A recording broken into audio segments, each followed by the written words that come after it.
हरे कृष्णा। भगवत गीता की इस वीडियो में हम पढ़ेंगे 2.70 दूसरे अध्याय का 70वां श्लोक।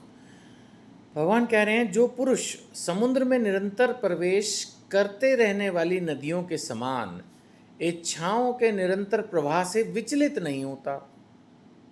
अब नदी में कोई नदियां तो सागर में जाके जुड़ती रहती हैं, लेकिन वहां कोई बाढ़ थोड़ी आ जाती है, नहीं। ऐसे ही इच्छाएं मन में आ सकती हैं, लेकिन उससे वो विचलित नहीं होता। वो इच्छाओं को पूरी करने के लिए पागल नहीं हो जाता, उसके पीछे भागने नहीं लगता। कोई इच्छा बाय द वे आ भी गई तो ठीक है, अगर उसको पूरा कर भी लिया तो कर लिया, नहीं किया तो नहीं किया। कुछ लोग इसको उदासीन भी बोलते हैं, वो भी सही है। बहुत ज़्यादा ओवर एक्साइटेड होने की जरूरत नहीं है। मान लेते किसी ने कह दिया कि आप हमारे साथ हिल स्टेशन घूमने चलो, तो चले गए। ऐसा भी नहीं है कि उस चीज़ को बिल्कुल करना ही नहीं है, एडमेंट भी नहीं होना है अपनी लाइफ में। लेकिन कोई इच्छा आ भी रही है तो उसको लाइटली लिया, ठीक है, टेक इट इजी। सो जो पुरुष समुद्र में निरंतर प्रवेश करने वाली नदियों के समान इच्छाओं के प्रवाह से विचलित नहीं होता, सदैव स्थिर रहता है, वही शांति प्राप्त करेगा। एक्चुअली शांति कहाँ मिलेगी अगर आप हर चीज़ के पीछे भागोगे। एक्चुअली प्रॉब्लम क्या है कि जब इच्छाएं अनंत होती हैं, एक के पीछे एक के पीछे एक, हम एक को पूरी करते हैं तो इच्छाएं और बढ़ती हैं। ये तो आपने भी महसूस किया होगा। जीवन में हम जो चीज़ चाहते हैं जब वो मिल जाती है तो हम शांत नहीं होते, रादर उससे बड़ी चीज़ को पाने की कामना करते हैं। तो जब हम आगे बढ़ते जाते हैं तो एक स्टेज पर तो कभी ना कभी फेल्योर आएगा ना सामने। तो जो लोग अत्यंत कामी होते हैं, है ना, जो लोग रजोगुणी होते हैं, उनके मन में रहता है हर समय प्रबल इच्छा कि भाई ये मुझे मिल ही जाए, कोई भी चीज़, सम्मान, पोजीशन, यश, कुछ भी। जब वो नहीं मिलती तो फिर वो दुखी हो जाते हैं। दुखी होंगे तो फिर शांत कहाँ से होंगे, सुखी कहाँ से होंगे। तो इसीलिए भगवान कह रहे हैं कि समस्त इच्छाओं के निरंतर प्रवाह से वो विचलित नहीं होता, सदैव स्थिर रहता है, वही शांति प्राप्त कर सकता है। वह नहीं जो ऐसी इच्छाओं को तुष्ट करने की चेष्टा करता हो। तुष्ट करने की चेष्टा करने का मतलब हो गया कि वो उनको पूरी करने की कोशिश करेगा। मैंने बताया ना, पूरी करने की कोशिश करने में कोई प्रॉब्लम नहीं है। अगर आप थोड़ा न्यूट्रल हो कि ठीक है, हो गई, नहीं हुई नहीं हुई, फिर तो चलेगा। लेकिन अगर आपके मन में यह कि नहीं, इच्छा पूरी ही होनी चाहिए, फिर जब वो नहीं होगी तो मन अशांत हो जाएगा। रोज़ अगर आप सपोज़ माला करते हो, कोई शास्त्र पढ़ते हो, कुछ भी भक्ति सेवा करते हो, सब मिल जाएगी, क्योंकि आप अशांत हो चुके होगे वो इच्छा जो पूरी नहीं हुई उसकी वजह से। चलिए और आगे अध्ययन करते हुए आगे बढ़ते हैं। 71वां श्लोक भगवान कह रहे हैं, जिस व्यक्ति ने इंद्रिय तृप्ति की समस्त इच्छाओं का परित्याग कर दिया है, जो इच्छाओं से रहित रहता है, जिसने सारी ममता त्याग दी है, कोई अटैचमेंट नहीं है उसको, अहंकार से रहित है, उसको कुछ नहीं लगता अपने बारे में कि कोई बहुत महान व्यक्ति हूँ।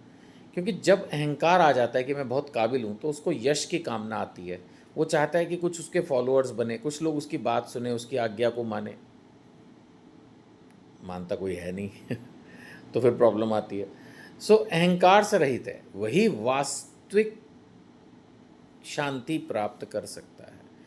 यानी कि शांति उसी को मिलने वाली है अपने जीवन में जिसमें ये गुण हो, इंद्रिय तृप्ति की इच्छाएं त्याग कर दी हों, इच्छाओं से रहित हो, ममता त्याग दी हो, अहंकार से रहित हो, उसको वास्तविक शांति प्राप्त हो सकती है। मैंने पहले भी कहा है, अगर हमारे मन में इंद्रिय तृप्ति की इच्छा नहीं है लेकिन हम इंद्रिय तृप्ति कर रहे हैं, हमारी कोई इच्छा नहीं है, लेकिन किसी ने कहा ये आइसक्रीम खा लो, आपने खा ली। उसने नहीं पूछा तो भी आपको कोई दुख नहीं हुआ। उसने पूछा आपको खा लो, खा ली, नहीं खाई तो नहीं खाई। ऐसी पोजीशन में अगर आप हैं, कोई भी सुख, एसी चल रहा है अच्छी बात है, नहीं चल रहा है तो भी ठीक है, सिर्फ पंखा है तो भी ठीक है। अगर ये हो कि नहीं जी एसी के बिना तो मैं सोऊंगा नहीं, नींद नहीं आएगी, वहाँ प्रॉब्लम है। इच्छाओं से रहित, सारी ममता त्याग दी है। ये नहीं कि जी ये व्यक्ति अगर मुझे नहीं जीवन में मिलता है, मैं इससे अगर बात नहीं करूँगा। अब कई मैं अखबार में न्यूज़ पढ़ता हूँ, खैर लोगों को होती है अटैचमेंट, मैं उसको क्रिटिसाइज़ नहीं कर सकता इस वीडियो के माध्यम से, लेकिन मैं पढ़ता हूँ ऐसा कि कई बार ऐसा होता है कि पत्नी की मृत्यु हो गई और पति इतना ज़्यादा अटैच था कि उसने जीवन ही छोड़ दिया, या वाइस वर्सा, पति की मृत्यु हो गई, पत्नी ने मतलब आत्महत्या कर ली या उमर गई,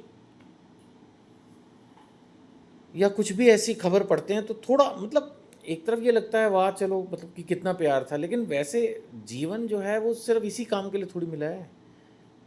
तो तो उस हिसाब से इतनी ममता भी क्या, इतनी अटैचमेंट भी क्या। तो कहने का मेरा यहाँ पर, मैं और ज़्यादा एग्जाम्पल्स नहीं ले रहा, भगवान ने यही कहा है, जो शांत, अगर आप चाहते हो कि आप शांत रहो तो बहुत, ममता में प्रॉब्लम नहीं है, प्रेम में प्रॉब्लम नहीं है, प्रॉब्लम है अत्यधिक ममता, अत्यधिक अटैचमेंट, अत्यधिक प्रेम, अत्यधिक जुड़ाव। ये जो अत्यधिक कहीं पर भी आ जाता है ना, वो प्रॉब्लमेटिक है। थोड़ा नॉर्मल रहेंगे, जीवन शांत रहेगा, यही संदेश है। 72वां श्लोक लेंगे। यह आध्यात्मिक तथा ईश्वरीय जीवन का पथ है, जिसे प्राप्त करके मनुष्य मोहित नहीं होता। नेचुरली अगर आपने सारी इंद्रिय, ममता, सब कुछ कंट्रोल कर रखा है, तो ये आध्यात्मिक पथ है, ईश्वरीय पथ है। बहुत सारे लोग चाहते हैं कि वो भक्ति करें और फिर उनको समझ नहीं आता कि करना क्या है। करना कुछ नहीं है, अपने जीवन में जो कुछ भी एक्सेस है सबसे पहले उसको ख़त्म करना है। अगर बहुत ज़्यादा सोते हो तो लिमिटेड सो, बहुत ज़्यादा खाते हो लिमिटेड खाओ, बहुत ज़्यादा बोलते हो लिमिटेड बोलो। कुछ भी सुपर एक्सेसिव नहीं करना है, किसी चीज़ के पीछे बहुत ज़्यादा नहीं भागना है। तो ये आध्यात्मिक ईश्वरीय जीवन का पथ है, इसे प्राप्त करके मनुष्य मोहित नहीं होता। यदि कोई जीवन के अंतिम समय में भी इस तरह स्थित हो तो वो भगवत धाम को प्राप्त होता है।